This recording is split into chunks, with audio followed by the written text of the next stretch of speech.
Hi friends, welcome back to Frosty Eye Candy. In this video we're going to be doing some more balloons. I know I do them quite a lot, I like them very much. I also do swipes too, but we're going to be doing a balloon with this one. Our pillow today is going to be Sherwin-Williams Colour to Go. Sorry, had to pause and think about it for a minute there. I still have some left, I'm very fortunate. I believe there are some great alternatives out there when it finally runs out. My pouring medium today is Behr 8300. Normally I would mix it with some min-wax polyacrylic, but I've run out. So I'm experimenting today and I'm going to thin out the Behr 8300 with just regular US Floetrol and see how we go. That's our pouring medium. Now our colours. Favourite as favourite as always, this little piggy, or this is semi-transparent pigment, unless you put a hell of a lot of pigment in the pouring medium, and then it will become opaque, or it'll just become stronger and less transparent. Next we have this little piggy. Look at this colour, isn't it fabulous? It's called Groovy. This is one of the neons, and I believe they are semi-transparent also. Next we have PBO Studio Acrylic. This is the iridescent blue-green. This is opaque.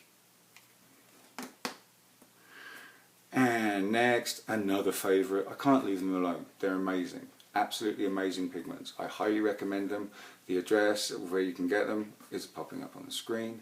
This one is called Comet.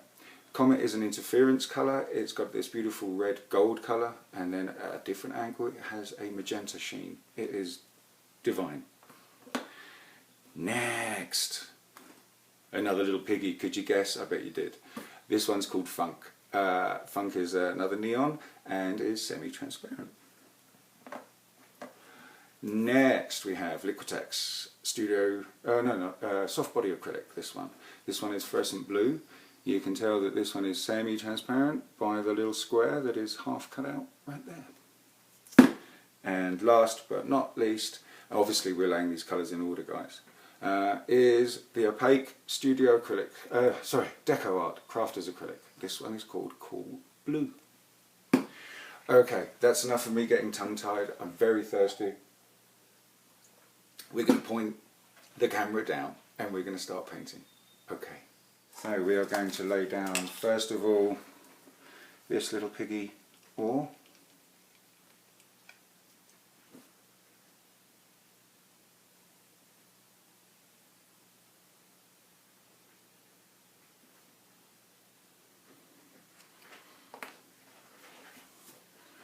And then next, this little piggy, Groovy.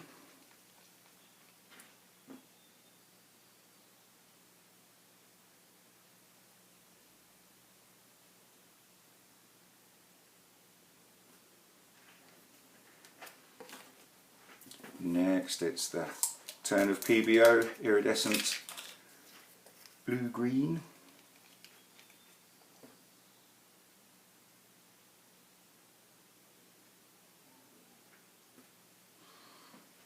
Just remember, guys, when we're doing small little canvases like this, or even when you're doing large canvases,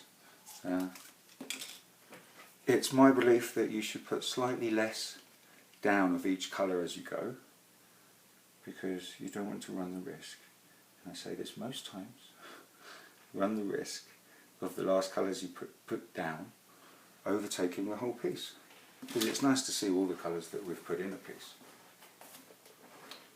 Sorry, that was TLP Comet. Here's me talking while just waffling on while I should be actually telling you the colour, I'm sorry. Next we've got TLP Funk.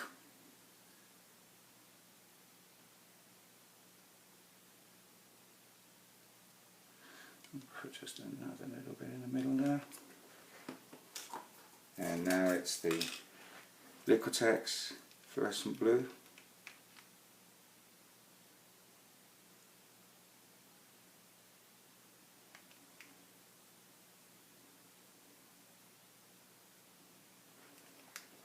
And last,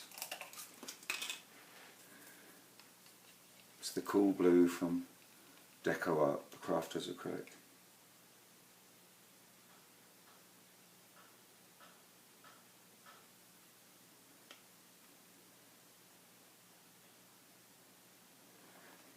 Okay, I think that's more than enough paint down. I'm just going to pop these little bubbles.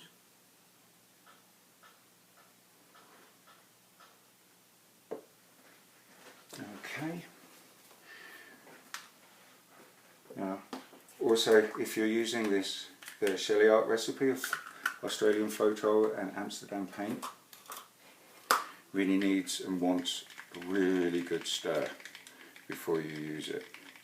Especially if, like this one, the Prussian blue, I actually mixed up yesterday and didn't use it all, which is very surprising for me because I usually do. Okay, yes, so I'm going to just stick to the Prussian blue cell activator because I made a piece yesterday and I'll flash a picture up right now.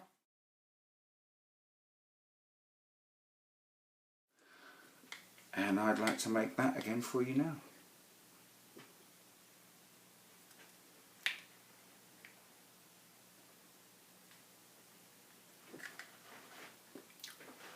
Okay, I'm just going to blow this out.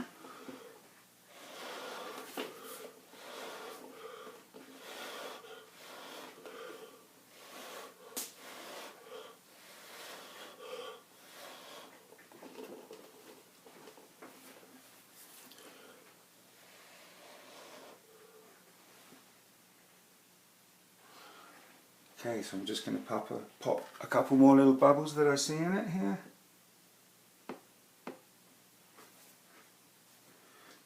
We're just going to wait for the pillow to come back underneath the colours that we've just put down, and while we do that I'm just gently going to blow out some of these edges here.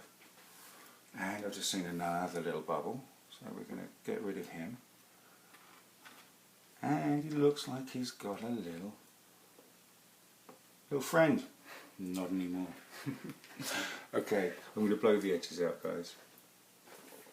But I'm going to have a drink of water first.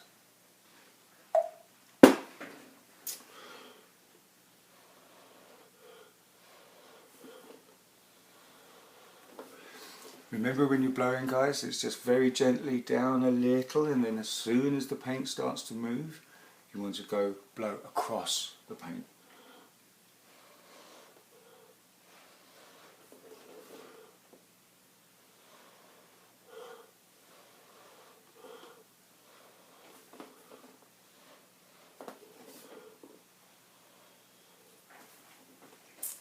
Okay, that's looking pretty darn good.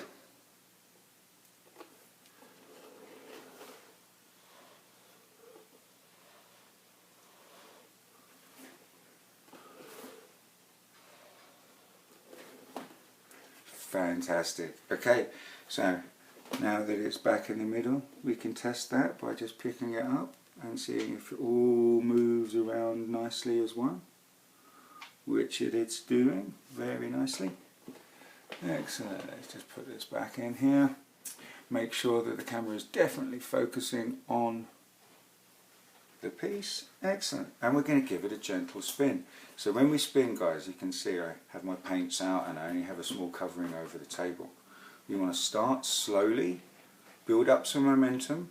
As soon as we start to see the flower or the bloom grow, expand, you want to just generally just slow down a little bit, because that means the paint has made it to the edge and we want it to float over the edge and then down, not fly off here.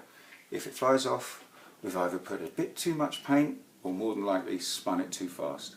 So zip it, Frosty, spin the piece.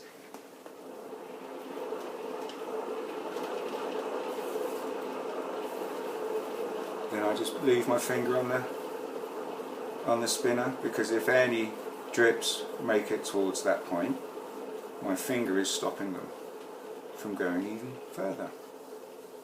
Okay, let's just slow this down. Well, holy moly, pretty good. We have nice coverage around all the sides of the paint coming off evenly, all except just this one little bit. So I'm going to grab my palette knife, just help it over the edge and down the edge of the little canvas that we have here, or this is actually a wooden cradle. So that was the clockwise spin. Now the anti-clockwise spin. I'm not sure how important these two different spins are, but this is how I've always done it, and people have asked me to make videos to tell them how I do it, and I don't see the point in not explaining the whole process. Granted, not every time, but oh, hello my pretty. Wow. Okay, I'm just going to tip this up so you can get a good view. Very happy with this indeed. So just going to pick it up and see how much movement we still have. Yep, there's still quite a bit of movement. So, and by movement I mean the paint generally in the middle will be slightly thicker. And that's why we're spinning it off, to get it nice and even. If there's movement to the middle of the piece, quite a lot of movement, then you really need to spin it again, as we do. So we're going to go clockwise again.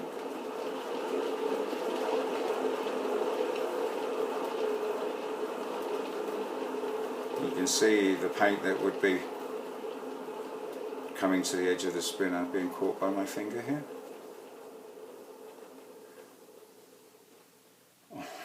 Wow.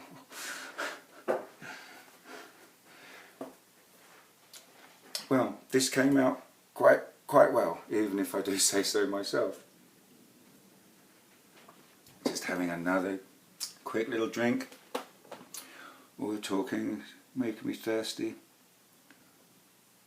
So yeah, it does move just a little bit more, so to be even we'll give it the anti-clockwise spin. Or, as a good friend of mine Brandon pointed out, we say counterclockwise over here, Si.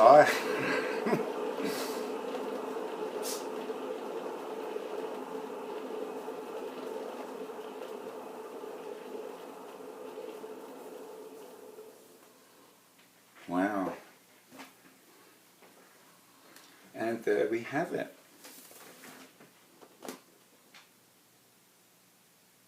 There's a tiny bit of movement to the paint right in the middle, but that will be okay. That should dry really prettily. So I'm going to hold it up so you guys can see, and I will finish on a close-up. Thank you guys for watching. Please like and subscribe, or one I've always forgotten, share. Please share my videos if you like what you see here. And as always, friends, happy pouring. Hey friends, apologies for the shaky footage, but I'm going to go up for the close-up. I think we can just do this in one nice pass.